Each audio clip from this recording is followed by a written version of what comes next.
बहुत ही हमारे लिए खुशी का दिन है कि पूरे हरियाणा प्रदेश के अंदर गठबंधन के चुनाव की शुरुआत जो हो रही है वो भगवान कृष्ण की कर्म भूमि से हो रही है।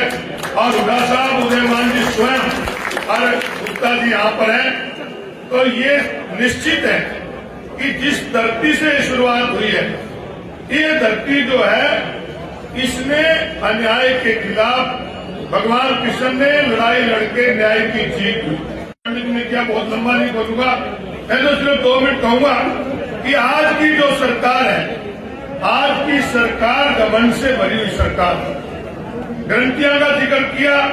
आज की सरकार का जो मुखिया है वो कभी नहीं कहता कि भारत सरकार, मेरी सरकार, बीजेपी की सरकार, वो इतना घमंड से बना हुआ है कि मोदी ने ये किया।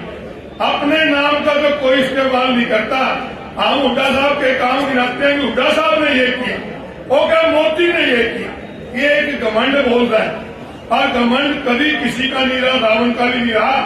यहाँ तो वो लोग चले गए कि जिनके राज के अंदर कहते हैं कि सूरज भी नहीं छिपा करता था, अंग्रेज नहीं रहे, तो मोदी जी की क्या ताकत है। घमंड किसी का रहेगा। इस पवित्र भूमि से जीत न्याय की होगी। निश्चित रूप से गठबंधन का प्रत्याशी जीतेगा ही नहीं, इस देश के अंदर गठबंधन की सरकार बनेगी। एक साथी कह रहा था मेरे से पहले बोलने वाला, कि कह रहा था कि ये कह रहे हैं आपकी बात 400 पार।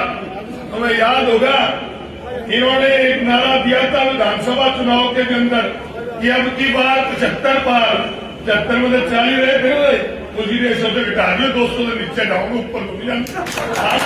ये तो सिर्फ ये जब हवा बनाने के लिए करते हैं, ये हमारी हवा बने, अंदर से ये बहुत गले हुए लोग हैं, इसीलिए दूसरी पार्टियों को रोज जा रहे हैं, इसीलिए सरकारें तोड़ने की साजिश की जा रही है, क्योंकि ये डरे हुए हैं, इनके पास नहीं है। आज तो ये लोग एक ही बात कहते हैं, इनके एमएलए कहते हैं कि चुनाव तो हम जीत गए, केवल प्रोसेस है। अरे चुनाव जो हो, हम नमन करते हैं बाबा साहब को कि जिन्होंने हमें वोट का अधिकार दिया। आप वोट मांगने से पहले कह रहे हो कि हम जीतते हैं, इससे बड़ा घमंड क्या हो सकता है। तो साथियों, निश्चित रूप से हवा आज आपके पक्ष में है, और उस हवा को कार्यकर्ता ही जीत में बदल सकता है। और कार्यकर्ता अगर मन बना ले कि मैंने अपना बूथ जीतना है, तो निश्चित रूप से कोई ताकत ऐसी नहीं जो आपके गठबंधन के प्रत्याशी को हराए। तो मैं तो गुप्ता जी को अपने यहाँ उपस्थित तो भारी संख्या में हमारे कार्यकर्ता दोनों पार्टी के आए हैं, उन दोनों कार्यकर्ताओं की तरफ से हुड्डा साहब को भी और प्रधान जी को भी और हमारे प्रत्याशी को विश्वास दिलाते हैं कि हम सब अपने आप को गठबंधन का प्रत्याशी समझकर चुनाव लड़ेंगे, और निश्चित रूप से इस पवित्र धर्म भूमि से आपकी जीत होगी। और आपकी जीत के साथ ही जहां देश की सरकार बनेगी, आने वाली सरकार की नींव रखेंगे और हुड्डा साहब को हरियाणा प्रदेश का मुख्यमंत्री बनाएंगे। आप सब आए, आप कार्यकर्ताओं को धन्यवाद।